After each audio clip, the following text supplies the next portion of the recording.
Ragam Informasi Channel kembali memberikan informasi seputar pengukuhan pengurus OKK Dewan Pimpinan Pusat Yayasan Peduli Tenaga Kerja Indonesia Sejahtera.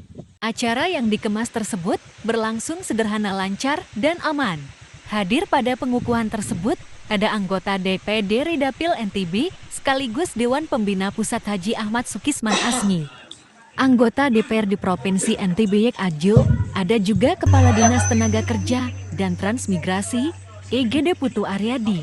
Ketua Umum DPP Kisinli Sunardi setelah mengukuhkan pengurus OKK menyampaikan kepada Pak Kadis Tenaga Kerja untuk memberikan support kepada YAYSN ini dan untuk anggota Dewan Provinsi bisa memberikan ambulans.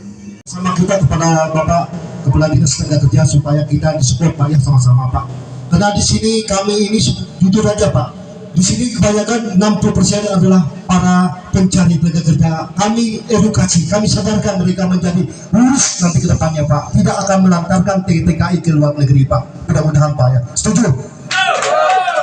Selanjutnya Pak, dari Bapak Dewan Pimpinan Dewan DPRD Nusa Tenggara Barat, kami minta Pak diberikan kami ambulan Bapak untuk membantu masyarakat Nusa Tenggara Barat. Mudah-mudahan Bapak ya, kami akan proposal Pak, insyaallah.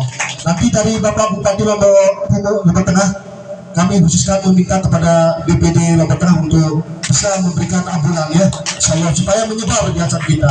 Hanya ini yang saya ingin sampaikan. Assalamualaikum warahmatullahi wabarakatuh.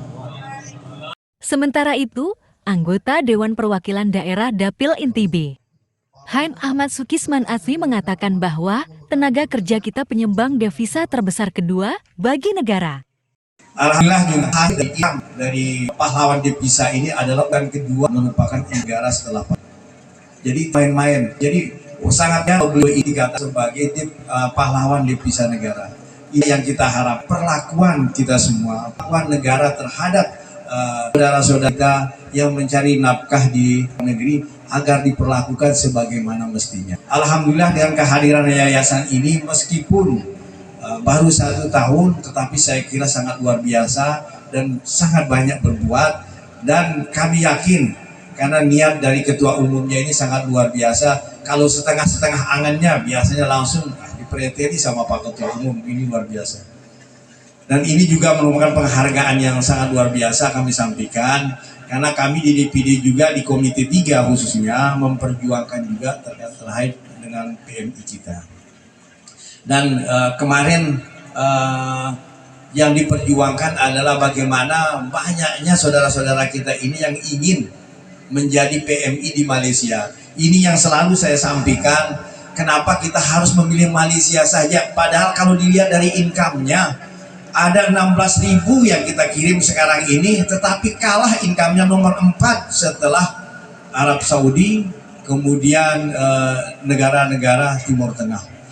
Kenapa kita tidak balik saja? Bagaimana negara-negara yang punya income besar ini kita arahkan?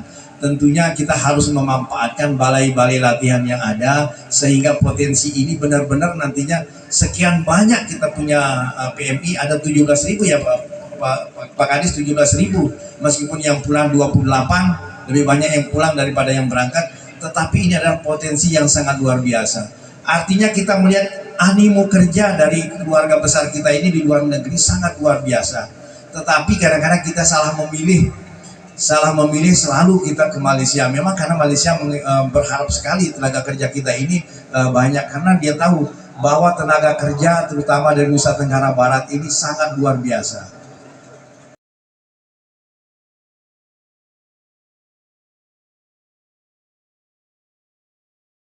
Sementara itu mewakili Bapak Gubernur Kepala Dinas Tenaga Kerja dan Transmigrasi Provinsi NTB, EGD Putu Aryadi menyampaikan untuk tidak ada korban tenaga kerja yang non-prosedural, maka kita lakukan 2 pendekatan.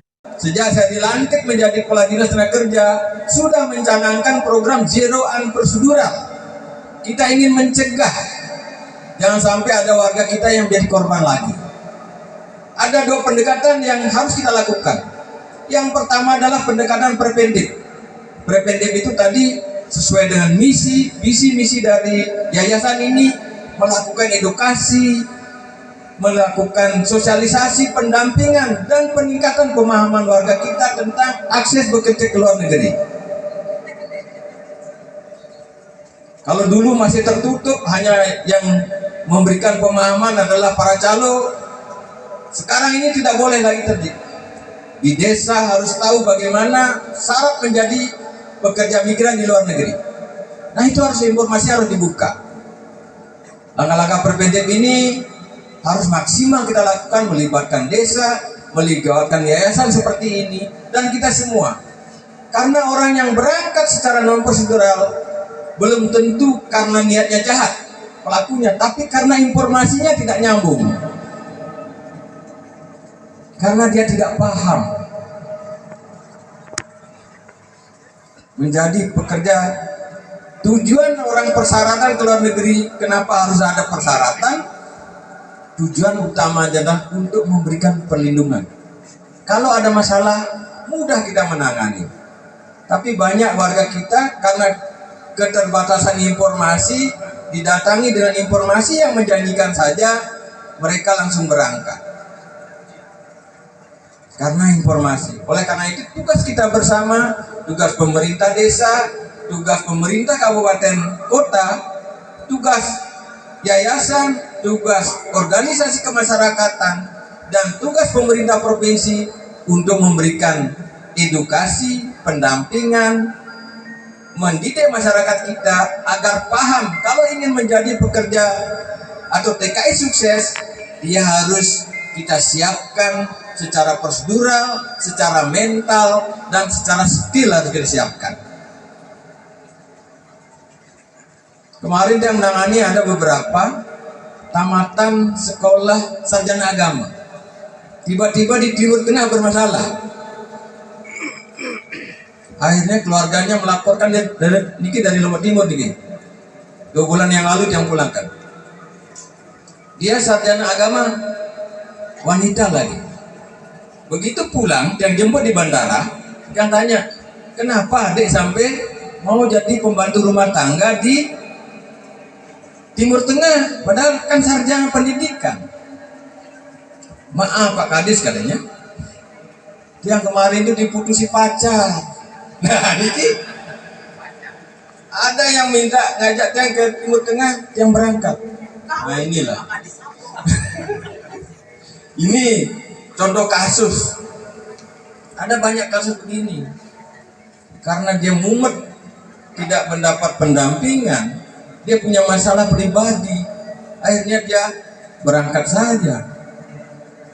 Ini ada 5 kasus yang begini yang dia tangani kemarin. Ada yang dibawa ke Irak, itu dari Sumbawa itu. Didatangi oleh calo, dikasih uang 10 juta, berangkat dia ke Irak. Sampai di Irak, ternyata pekerjaannya berat. Akhirnya mencari cara bagaimana untuk pulang. Ini kasusnya mesti ditangani. Padahal majikannya itu tidak seperti yang dilaporkan. Akhirnya dia siram dirinya, seolah-olah disiksa oleh majikannya. Jadi masalah viral. Sehingga tahun lalu dia pulangkan itu. Dan sekarang sudah di Sumbawa dipulangkan. Ternyata dia tidak siap mental menghadapi situasi perubahan yang ada pekerjaannya di luar negeri. Oleh karena itu, proses penyiapan calon TKI kita secara preventif itu dia harus dilakukan mulai dari penyiapan mentalnya, informasinya harus jelas, jenis pekerjaannya, nanti situasi kerjanya, lingkungan kerjanya, perubahan budaya. Ini harus disiapkan dulu, baru bisa kita berangkatkan. Ini harus kita lakukan bersama Bapak Ibu. Ini bukan tugas yang ringan, menjadi tanggung jawab kita bersama. Pemerintah, masyarakat, tokoh-tokoh agama, alim ulama harus bergerak bersama, harus punya persepsi yang sama. Sehingga tujuan kita untuk berangkat ke luar negeri, warga kita adalah mencari rezeki, itu betul-betul bisa mendatangkan keberkahan bukan justru musibah. Ini mungkin yang harus dilakukan. Oleh karena itu, program pendanaan pertama adalah preventif tadi, edukasi, sosialisasi, pendampingan, termasuk juga merangkul mereka, menyiapkan mereka, memberikan informasi yang jelas tentang kesempatan kerja luar negeri. Karena bekerja di luar negeri adalah hak, tidak bisa kita larang. Tapi wajib kita pemerintah, tokoh masyarakat menyiapkan mereka dan membukakan jalan pada warga kita agar bisa mewujudkan cita-citanya. Nah, kalau sudah maksimal kita lakukan pelatihan, pendampingan, edukasi, sosialisasi oleh yayasan, masih ada yang melakukan. Nah, disitulah baru kita lakukan penegakan hukum. Ini langkah kedua, penegakan hukum. Kalau melakukan penegakan hukum, tujuan kita adalah untuk penyadaran, bukan tujuan kita untuk memenjarakan warga.